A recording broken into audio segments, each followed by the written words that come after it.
세월호 아이들 부모님들한테 너무 미안해서요. 세월호 아이들 부모님들한테. 대통령의 7시간 관련한 청문회가 끝이 났음에도 불구하고 사실은 제대로 밝혀진 것이 없습니다. 그래서 저희는 뉴스공장에서 그동안 가졌던 의문 중에 되짚어서 확인해 보고자 하는 것이 있습니다.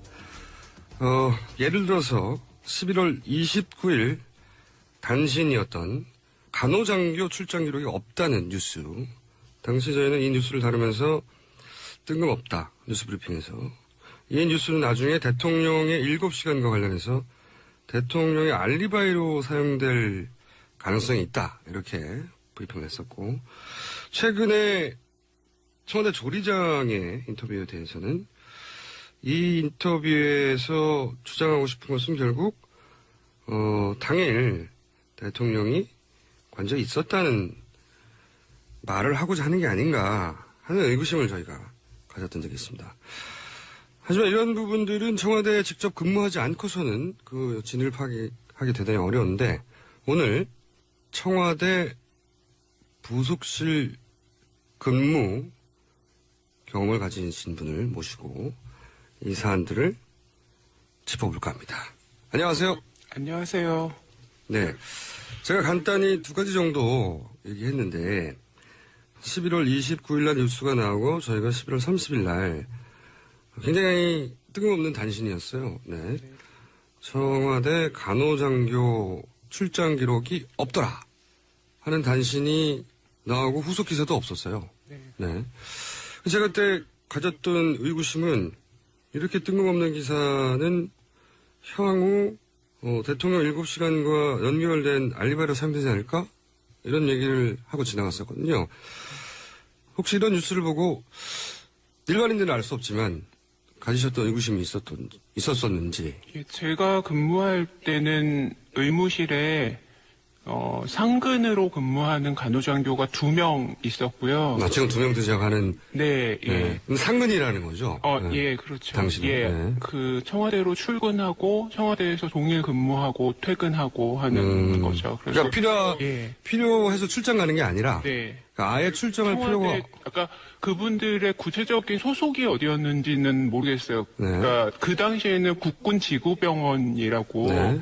거기 소속이었는지는 모르겠어요. 그분들은 군인이니까. 네. 근데 어쨌든 근무는 청와대에서 했어요. 의무실이라는 공간이 따로 있었고, 지금 얼마 전에 그 청문회에서 증언하신 의무실장, 네. 그런 역할을 하시는 분도 계셨고, 군의관도 있었고, 근데 어쨌든 분명한 거는 간호장교 2분은 거기서 상근으로 근무를 했었는데, 근데 출장을 온 기록이 없다라는 뉴스가 나온 걸 보고 왜 출장을 오지라는 의구심이 처음에 들었어요. 청와대에서 네. 간호장교가 필요하다면 네. 청와대를 베이스로 근무하는 게 당연한 거고, 그렇죠. 상식적으로도. 예.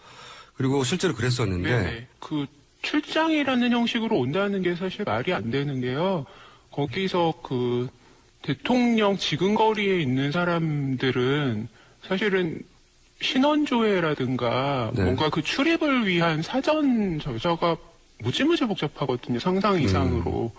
그러니까 뭐 예를 들면 거기 취업을 하기 위해서는 정말 대통령을 한 번도 볼 필요가 없는 사람들조차도 기본으로 신원조회 한 2달 하고 뭐 본적지 외가 뭐 이런 데까지 다 정보가 형사들이 찾아가고 뭐 그러니까 지금은 달라졌는지 모르겠는데 그 당시에는 그 선발 절차 자체가 그렇게 엄격했고. 네, 엄격했어요. 당연히 뭐 그 엄격함은 유지됐겠죠. 네네. 네. 예. 근데 간호장교가 그러면은 한 사람이 계속 들어오면 그 사람을 굳이 왜 왔다 갔다 할 필요가 없는 거고, 한 사람을 안정해놓고 하기에는 너무 리스크가 많은 거죠. 누가 들어오든 상관없는 자리는 아니니까. 그렇죠. 그러면 예. 매번 새로운 신원조사를 그렇죠. 예. 2달에 걸쳐서 해야 하는데. 그래서 의구심이 들었다, 이 뉴스. 네. 두 번째로 최근에 조리장. 네. 사실은 대통령을 직접 만나는 사람입니다, 이분은. 그렇죠. 가까이서. 왜냐면 예. 매일 식사를 제공하는 분이니까. 근데 그리고 위해를 가하려고 마음만 먹으면 그렇겠네요. 엄청난 위해를 가할 수 있기 때문에 굉장히 중요한 분이죠. 이분은 아마 뭐 훨씬 더 엄격한 심사를 거쳐서 들어가셨을 그렇겠네요. 거예요. 예, 예. 매일 먹는 제가 거니까. 보기에는 예. 자, 그런데 이제 이분이 일종의 양심선언처럼, 양심선언일 수 있습니다, 물론. 네. 예를 들어서 주말에 문고리 3인방과 최순실 씨가 항상 회합을 했고, 그리고 뭐, 오면 어떤 음식들을 먹었고, 또는 뭐를 싸가지고 갔고, 뭐, 김밥, 스키야키 등장하고, 이런 사소한 것까지 여러 가지 얘기를 풀어놓으셨어요. 근데 이제 제가 이 뉴스가 처음 나올 때 주목했던 부분은, 의구심을 가지고 왔던 부분은, 이런 뉴스들이 만약에 2달 전에 나왔다면, 혹은 1달 전에 나왔다면, 이건 대단한 결심을 한 제보일 텐데, 지금 이 시국에 그렇게 결정적인 제보는 아니거든요. 네? 그리고 하필이면 왜 청문회, 7시간을 다룰 청문회 직전에 이분이 이런 발언을 했을까. 이제 사실은 이분은 순수한 뜻을 했는데, 제가 워낙 의심이 많아서 그렇게 생각했을 수도 있어요. 하지만, 이게 쭉 그 제보 내용을 보다가 눈에 걸린 것은 12시에 밥을 넣었는데 공기가 비어서 나왔으니 당연히 식사를 하셨을 것이고 그 이야기는 당시에 앉아 있었다라고 연결되는 진술이어서 아, 이 얘기를 하러 나왔구나. 그러니까 사람들은 관저에 없다고 생각하는데 네. 관저에 계셨어 하는 말을 하려고 또 비슷한 느낌이 그죠? 있었어요. 예. 혹은 거꾸로 관저에 진짜로 없었는데 있었다고 알리바이를 제공해야 될 필요가 있었구나. 둘 중에 하나라고 네. 생각했단 말이죠. 그러면서 이 제보 혹은 진술의 핵심은 12시에 밥 먹었다는 거다. 라고 제가 이제 브리핑에서 짧게 짚고 넘어갔는데 네. 제가 의심이 많아서 그럴 수 있지만 찜찜했어요. 항상. 근데 이제 뭐 저는 청와대 조리장이 어느 정도의 보안 속에 있었는지 뭐 어떤 절차를 거쳐서 선정이 되는 건지 그분이 지켜야 하는 뭐 어떤 약속이 뭐였는지 혹은 어느 정도 결심인지 이제 감을 잡을 수가 없단 말이죠. 이 뉴스를 보고는 어떻게 생각하셨어요? 처음에 기사를 봤었는데요. 아, 이분이 양심선언을 네, 하셨나 처음에는, 보다라고 네. 처음에는 생각했었어요. 근데 제가 끝까지 다 보지는 못했는데 TV 인터뷰에 를 하셨죠. 나오는 걸 보면서는 저렇게 얼굴을 다 내놓고 인터뷰까지? 라는 게 좀 의아했어요. 왜 특히 가셨어요? 청와대 같은 데 근무하는 사람들은 뭐랄까 조심하거나 자기 검열을 하거나 이런 게 체화되거든요. 왜 무슨 뭘 씁니까? 예를 들면 네. 보안 서약을 일단 기본적으로, 하고요. 네. 근데 그 보안 서약의 내용이 그러니까 일단 쓰는 거는 기본적으로 저는 썼었어요 그 당시에. 그거 다 지금 쓴다고 뭐 쓰는지 하더라고요. 안 쓰는지 모르겠으나 당연히 쓸 거라고 생각을 네. 하고요.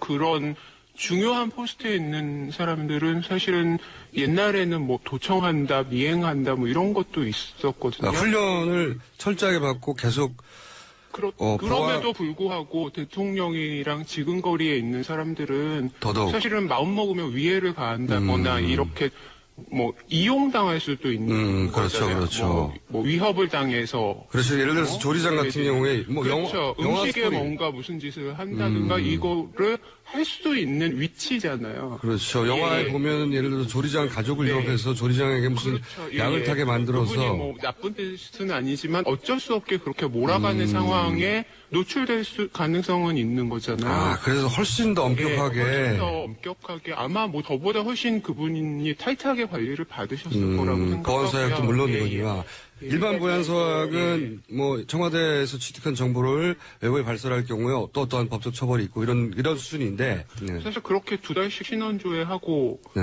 뭐 나를 미행하는 사람이 있고 도청도 당할 수 있고 이런 교육을 계속 교육을 받고 그러면 내가 뭔가를 행동할 때 이게 문제가 될까 안 될까를 사실 조심하게 되거든요. 항상 조심하게 되고. 네, 그래서 그렇게 대부분 훈련되게 돼 있는데 그렇죠. 그러니까 근데 그분이 얼굴을 내놓고 전 국민이 볼 수 있는 방송에 어떤 불이익을 두려워하지 않은 채 이야기를 하는 게 일단 처음에는 저분이 어떻게 저럴 수 있지라는 게 너무 이상했고요. 네, 청와대 근무자들. 예, 아무리 용감해도 저렇게까지. 그리고 그분은 더군다나 현직 대통령을 모셨던 분이잖아요. 네. 직접. 그러니까 그분의 성향이나 뭐 내지는 김기춘 실장의 우리가 두려워하는 부분 네. 이런 거에 대한 근본적인 두려움이 있었을 것 같은데 어떻게 저럴 수 있지? 왜 그러니까 그게 안 보이지? 인터뷰하시는데 막 그렇다고 제가 보기에는 너무 밝다. 되게 결연한 뭐 의지나 비장함 뭐 이런 느낌은 아니었거든요. 뭐 제가 잘못 봤을 수도 있지만 그래서 좀 이상하다고 생각했어요. 경험자로서. 예. 뭐 그게 불이익이나. 법적인 처벌이든 뭐든 불이익을 안 받을 거라고 생각하지 않고서는, 그러니까 그런 처벌을 줄 쪽에서 너는 처벌을 하지 않을 거야라는 약속을 받지 않고서야 어떻게 저럴 수 있을까? 라는 생각을. 그런 불이익을 준 케이스들이 너무 많이 이미 밝혀졌잖아요. 예. 그러니까 그러면 그런 상황에 처한 사람들이 심리나 조건을 잘 아시는 분으로서 네. 저렇게 편안하게 이 얘기를 한다는 건 불이익이 아니라 그렇게 나가서 인터뷰하라고 권유를 받은 게 아니냐라는 정도. 어쨌든 제가 보기에는 노말하지는 않았어요. 예. 그럼 제가 이렇게 저라면 그럴 수 없을 것 같다는 생각이 들었어요. 그럼 제가 이렇게 돌려서 얘기해 볼게요. 네. 12시에 밥을 먹은 것 같다라고 말하는, 이것도 역시 대통령의 알리바이거든요. 관저에 있었다고 그렇죠. 하는. 예. 알리바이를 위해서 나가서 이야기를 했고 나머지는 자신의 진술의 신빙성을 더하기 위해서 실제로 있었던 일 몇 가지를 더해서 말했을 가능성에 대해서 의심해 볼 여지가 있다. 네. 경험자로서. 방송을 보고서 이제 본인 경험상 비슷한 생각을 하신 거군요, 저랑. 네. 그렇습니다. 제가 얼마나 예리한지. 네. 세 번째 질문을 드려볼게요. 경험자로서. 이제 제가 또 항상 되물을 수는 없는데 제가 알지를 못하니까 되물을 수는 없지만 이해할 수 없던 것이 뭐냐면, 김기춘 전 비서실장이 나와서 끊임없이 했던 얘기는 뭐냐면, 관저에 계셨지만 어디인지는 나는 몰랐다. 그러면서 이어지는 이야기가 사저에 계시던 관저에 계시던 계신 곳이 곧 집무실이다. 이런 개념을 들고 나와서 대통령은 어디 있든 일을 하는 거야. 그러니까 굳이 어디 있는지 따질 필요가 없어. 나는 몰라서 어디 있는지 이렇게 얘기했단 말이죠. 비서실장이 알고자 하는데 과연 대통령이 어디 있는지 모를 수 있는가? 여기 의문이 저는 드는데, 근데 몰랐다고 계속 하니까 제가 근무를 안 해봤으니까 말이죠. 이게 가능합니까? 비서실장이 그분이 말씀하신 대로 일거수일투족을 알 수는 없지만 알려고 마음 먹으면 그 순간 바로 할 수 있죠. 그렇죠. 그럴 거라고 생각합니다. 제가 이제 얼핏 들은 얘기는 대통령이 어디에 있는지 1분 1초도 눈 밖에 나서는 안 되는 게 경호실의 의무고, 그렇죠. 예. 그게 해야 할 가장 중요한 일인데, 그러니까 대통령이 어디 있는지는 비서실장이 알고자만 한다면 경호실에 연락하면 그 순간 즉시 알 수 있는 거 아닌가요? 그렇죠. 예. 그리고 그 대통령이 움직이시면 네.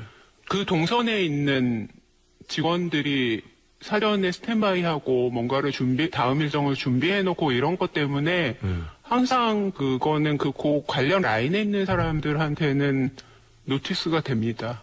무전으로? 네. 그러니까 본관에서 준비할 시간을 줘야 되고 본관으로 움직이시면, 그리고 또 관저로 움직이시면 관저에서도 준비할 시간을 줘야 되는 거잖아요.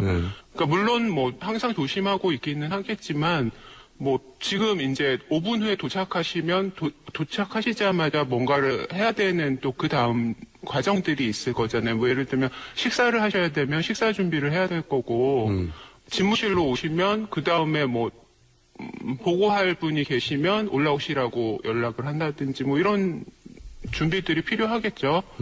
서류를 준비한다든지.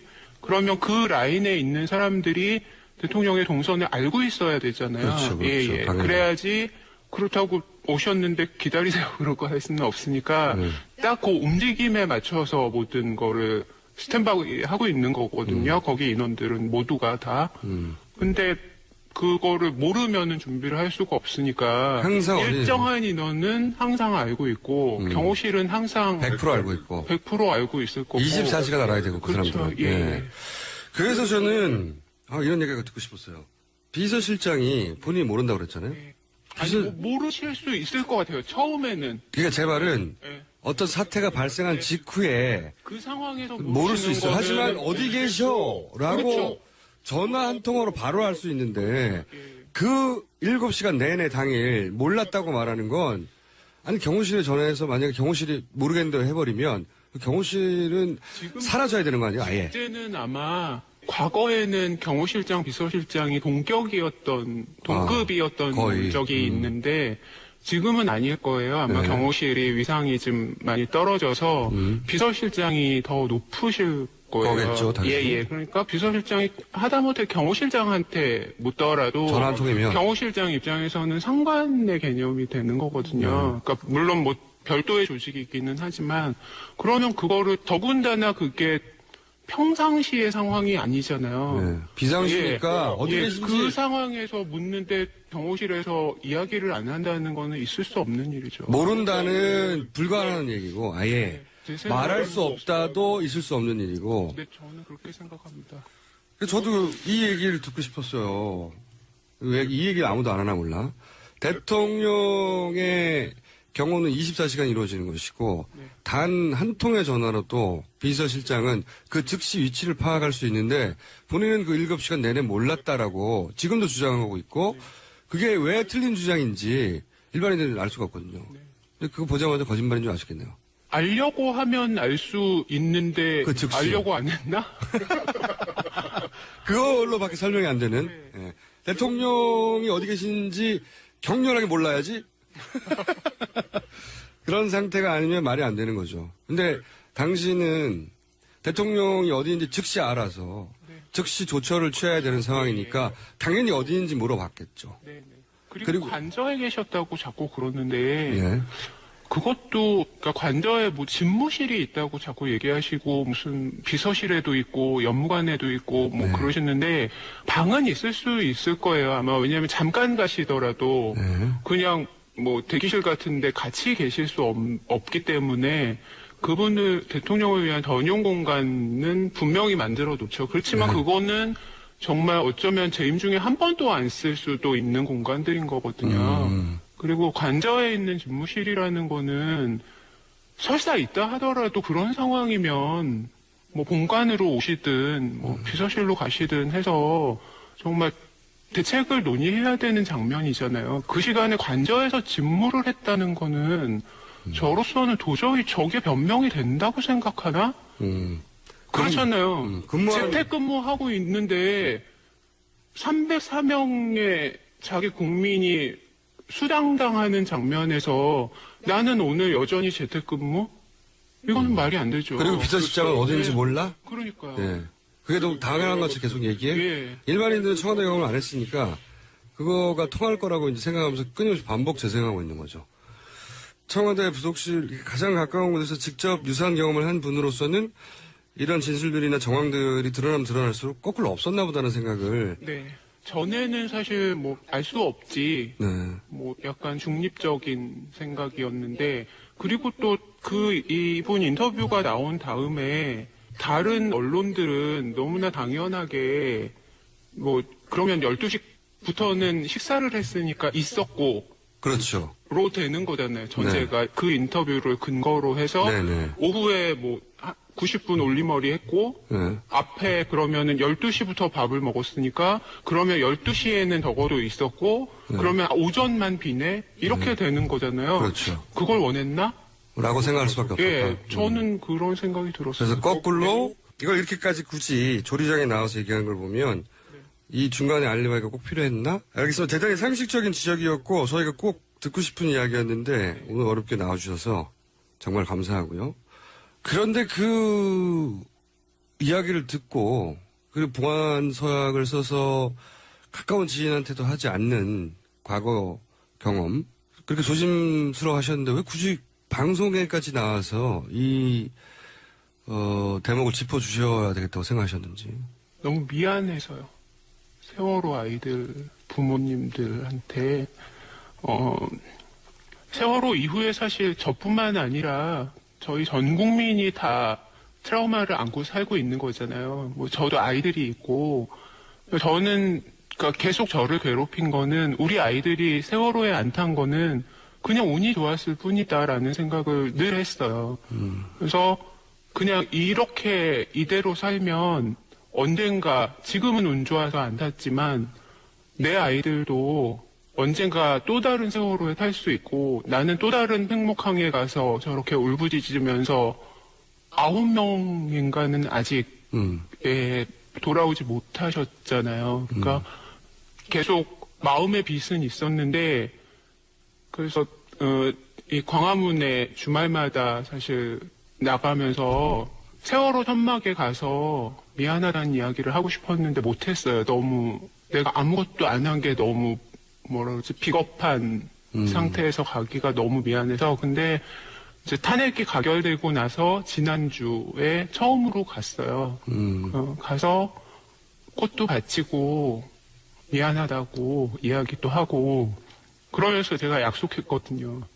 혹시 내가 할 수 있는 게 별로 없겠지만 혹시라도 조금이라도 도움될 수 있는 게 있다면 다른 거는 모르겠는데 저는 사실 세월호 때문에 촛불 집회에 갔거든요.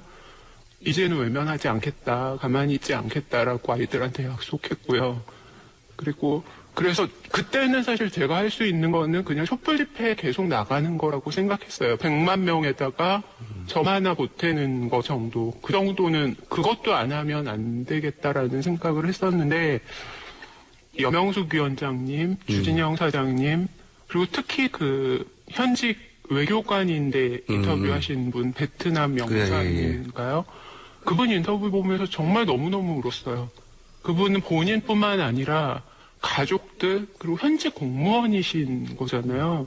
그러니까 그분들이 감당해야 될 몫이 어떤 건지 너무 정말 상상도 안 되고 저분들을 지켜내지 못하면 우리는 희망이 없을 것 같다는 그런 생각이 들어서 어떡하지? 저분들이 이 일로 인해서 고통받게 되고 피해받게 되고 그러면 안 되는데라는 게 그냥 그렇다고 제가 뭘 할 수 있는 게 없잖아요. 그러면서 사실은 만약에 내가 저 입장이면 저렇게 할 수 있을까? 근데 자신이 없었어요, 사실은. 나는 못할 것 같다, 저렇게는. 근데 적어도 그분들의 뒷배는 촛불 하나 드는 걸로 할 수 있으면 그거는 내가 끝까지 해야지라고 결심을 했었는데 지금 사실 이거는 제가 할 수 있는 거잖아요. 비겁한 제 자신을 용서하지 못할 것 같았어요. 그리고 다른 분들이 많이 나왔으면 좋겠다. 저분들처럼 저렇게 내부 고발, 제보 이런 게 많이 나와야지 밝혀지는 거 아닌가? 그렇죠. 네, 그런 생각을 많이 했는데 겁나도 외면하면 안 될 것 같았어요. 약속시키고 싶었어요. 마음이 짠하네요. 찡하고. 네. 감사하고요. 이 방송을 들으시고 저희가 큰 걸 바라는 건 아닙니다. 아주 작은 제보라도 저에게 들려주시면 그 작은 제보를 하나하나 모아서 큰 스토리를 만들어 볼까 합니다. 여러분들의 도움을 제보를 기다리겠습니다. 오늘 말씀 감사합니다. 감사합니다. 를 하려고 또 비슷한 느낌이 그죠? 있었어요. 예. 혹은 거꾸로 관저에 진짜로 없었는데 있었다고 알리바이를 제공해야 될 필요가 있었구나. 둘 중에 하나라고 네. 생각했단 말이죠. 그러면서 이 제보 혹은 진술의 핵심은 12시에 밥 먹었다는 거다. 라고 제가 이제 브리핑에서 짧게 짚고 넘어갔는데 네. 제가 의심이 많아서 그럴 수 있지만 찜찜했어요. 항상. 근데 이제 뭐 저는 청와대 조리장이 어느 정도의 보안 속에 있었는지 뭐 어떤 절차를 거쳐서 선정이 되는 건지 그분이 지켜야 하는 뭐 어떤 약속이 뭐였는지 혹은 어느 정도 결심인지 이제 감을 잡을 수가 없단 말이죠. 이 뉴스를 보고는 어떻게 생각하셨어요? 처음에 기사를 봤었는데요. 이분이 양심선언을 네, 하셨나 처음에는, 보다라고 네. 처음에는 생각했었어요. 근데 제가 끝까지 다 보지는 못했는데 TV 인터뷰에 를 하셨죠. 나오는 걸 보면서는 저렇게 얼굴을 다 내놓고 인터뷰까지? 라는 게 좀 의아했어요. 왜 특히 가였어요? 청와대 같은 데 근무하는 사람들은 뭐랄까 조심하거나 자기 검열을 하거나 이런 게 체화되거든요. 왜 뭘 씁니까? 예를 들면 보안 서약을 일단 일단 기본적으로. 하고요. 네. 근데 그 보안 서약의 내용이 뭐 그러니까 일단 쓰는 거는 기본적으로 저는 썼었어요 그 당시에. 그거 다 지금 뭐 쓴다고 쓰는지 하더라고요. 안 쓰는지 모르겠으나 당연히 쓸 거라고 생각을 네. 하고요. 그런 중요한 포스트에 있는 사람들은 사실은 옛날에는 뭐 도청한다, 미행한다 뭐 이런 것도 있었거든요. 훈련을 철저하게 받고 계속 그럼에도 불구하고 대통령이랑 지근거리에 있는 사람들은 더더욱. 사실은 마음 먹으면 위해를 가한다거나 이렇게 뭐 이용당할 수도 있는 그렇죠, 거잖아요. 그렇죠. 뭐 위협을 당해서 그렇죠. 예를 들어서 조리장 같은 경우에 뭐 그렇죠. 영화 음식에 스토리. 뭔가 무슨 짓을 한다든가 이거를 할 수 있는 위치잖아요. 그렇죠. 영화에 예. 보면 예를 들어서 조리장 가족을 네. 위협해서 조리장에게 무슨 그렇죠. 약을 간호장교가 그러면은 한 사람이 계속 들어오면 그 사람을 굳이 왜 왔다 갔다 왔다 하게? 갔다 할 필요가 없는 거고 한 사람을 안정해놓고 하기에는 너무 리스크가 많은 거죠. 누가 들어오든 상관없는 자리는 아니니까. 그렇죠. 그러면 예. 매번 새로운 신원 조사를 그렇죠. 예. 2달에 걸쳐서 해야 하는데 그래서 의구심이 들었다 이 뉴스. 네. 두 번째로 저 최근에 조리장 네. 사실은 대통령을 직접 만나는 사람입니다. 이분은 그렇죠. 가까이서. 왜냐하면 예. 매일 식사를 제공하는 분이니까. 근데 그리고 위해를 가하려고 마음만 먹으면 그렇겠네요. 엄청난 위해를 가할 수 있기 때문에 굉장히 중요한 분이죠. 이분은 아마 뭐 훨씬 더 엄격한 심사를 거쳐서 들어가셨을 그렇겠네요. 거예요. 예, 예. 매일 먹는 제가 거니까. 보기에는 예. 자, 그런데 이제 이분이 일종의 양심선언처럼 양심선언일 수 있습니다. 물론. 네. 예를 들어서 주말에 문고리 3인방과 최순실 씨가 항상 회합을 했고, 그리고 뭐, 오면 어떤 음식들을 먹었고, 또는 뭐를 싸가지고 갔고, 뭐, 김밥, 스키야키 등장하고, 이런 사소한 것까지 여러 가지 얘기를 풀어놓으셨어요.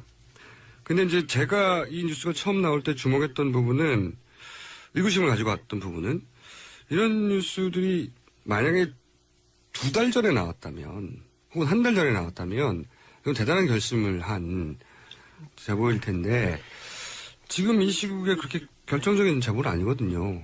네? 그리고 하필이면 왜 청문회, 7시간을 다룰 청문회 직전에 이분이 이런 발언을 했을까. 이제 사실은 이분은 순수한 뜻을 했는데, 제가 워낙 의심이 많아서 그렇게 생각했을 수도 있어요. 하지만, 이게 쭉 그 제보 내용을 보다가 눈에 걸린 것은 12시에 밥을 넣었는데 공기가 비어서 나왔으니 당연히 식사를 하셨을 것이고 그 이야기는 당시에 앉아 있었다라고 연결되는 진술이어서 이 얘기를 하러 나왔구나. 그러니까 사람들은 관저에 없다고 생각하는데 관저에 계셨어 하는 말 하고 지나갔었거든요. 혹시 이런 뉴스를 보고 일반인들은 알 수 없지만 가지셨던 의구심이 있었었는지. 제가 근무할 때는 의무실에 상근으로 근무하는 간호장교가 2명 있었고요. 지금 2명 등장하는. 네, 예. 상근이라는 거죠. 네. 예, 그렇죠. 당신은. 예, 네. 그 청와대로 출근하고 청와대에서 동일 근무하고 퇴근하고 하는 거죠. 그래서 그러니까 예. 필요해서 출장 가는 게 아니라. 네. 그러니까 아예 출장할 필요가. 아까 그분들의 구체적인 소속이 어디였는지는 모르겠어요. 네. 그러니까 그 당시에는 국군 지구병원이라고 네. 거기 소속이었는지는 모르겠어요. 그분들은 군인이니까. 네. 근데 어쨌든 근무는 청와대에서 했어요. 의무실이라는 공간이 따로 있었고 지금 얼마 전에 그 청문회에서 증언하신 의무실장 네. 그런 역할을 하시는 분도 계셨고 군의관도 있었고 근데 어쨌든 분명한 거는 간호장교 2분은 거기서 상근으로 근무를 했었는데 근데 출장을 온 기록이 없다라는 뉴스가 나온 걸 보고 왜 출장을 오지라는 의구심이 처음에 들었어요. 청와대에서 네. 간호장교가 필요하다면 네. 청와대를 베이스로 근무하는 게 당연한 거고 그렇죠. 상식적으로도 그리고 실제로 그랬었는데 네네. 그 출장이라는 형식으로 온다는 게 사실 말이 안 되는 게요. 거기서 그 대통령 지근거리에 있는 사람들은 사실은 신원조회라든가 네. 뭔가 그 출입을 위한 사전 절차가 무지무지 복잡하거든요. 상상 이상으로. 그러니까 뭐 예를 들면 거기 취업을 하기 위해서는 정말 대통령을 한 번도 볼 필요가 없는 사람들조차도 기본으로 신원조회 한 2달 하고 뭐 본적지 외가 뭐 이런 데까지 다 정보가 형사들이 찾아가고 뭐 이런 분이 그러니까 지금은 달라졌는지 모르겠는데 그 당시에는 그 선발 절차 자체가 그렇게 엄격했고. 엄격했어요. 당연히 뭐 그 엄격함은 유지됐겠죠. 네네. 예. 근데 하게 만들어서 그분이 뭐 나쁜 뜻은 아니지만 어쩔 수 없게 그렇게 몰아가는 상황에 노출될 가능성은 있는 거잖아요. 아, 그래서 훨씬 더 엄격하게. 훨씬 더 엄격하게 훨씬 뭐 저보다 훨씬 그분이 타이트하게 관리를 받으셨을 거라고 생각하고요. 보안사약도 물론이거니와 예.